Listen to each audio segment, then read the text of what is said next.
মূর্খরা যখন দেখবেন যে অতিরিক্ত সম্মান পেয়ে যায় বা একটা লেভেলে চলে যায়, তখন তারা সবার চাইতে আলাদা হয়ে যায়।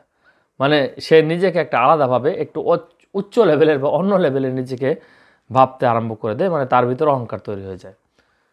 তো ছোট একটা গল্প বলি, একটা গল্প মনে পড়ে গেল।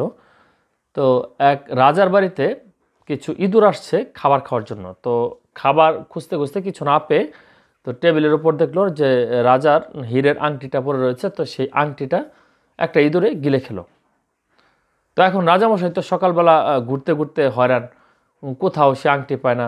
এখন রাজদরবার থেকে, রাজার বাসা থেকে আংটি চুরি হয়ে গেছে, এটা কি মানা যায়?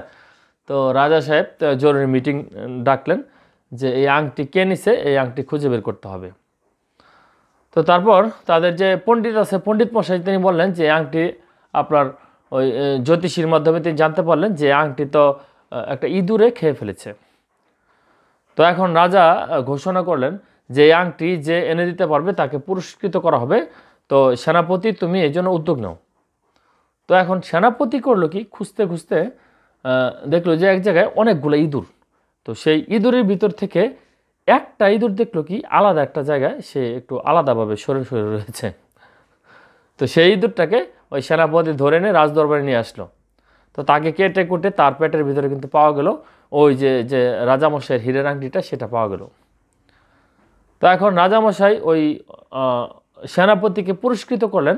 করার পর তাকে জিজ্ঞেস করেন, আচ্ছা সেনাপতি, তুমি বলো তো যে এই যে যে ইঁদুরটা তুমি পাইলা, বা এত এত হাজার হাজার ইঁদুর ভিতরে এই ইঁদুরটাই যে আমার যে আংটিটা খেয়েছে, এটা তুমি বুঝলা কিভাবে?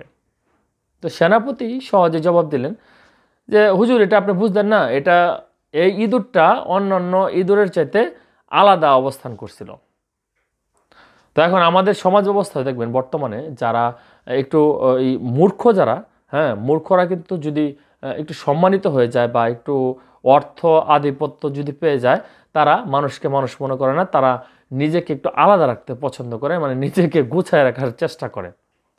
তো তেমনি কিন্তু দেখবেন যে আপনার এলাকায় এরকম আছে, আমার এলাকায় আছে, যে রাজনৈতিক নেতৃবৃন্দ বা বড় মাপের কোনো ব্যক্তিবর্গ তাদের পিছনে ডাইনে বামে আগে পিছে মানে হাঁটাহাঁটি করতেছে বা পিছনে দাঁড়িয়ে আছে বা ছাতা ধরে রাখছে, এই ধরনের ছবি তারা কিন্তু বিভিন্ন সময় সোশ্যাল মিডিয়াতে আপলোড দেয়, দিয়ে নিজেরে একদম বিরাট কিছু জাহিরি করার চেষ্টা করে।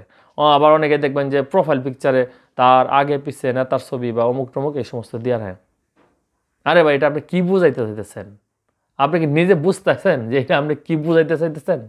এর মানেটা কি বোঝায়? আমার তো মনে হয় আপনার মতো মূর্খ আর কোথাও নাই।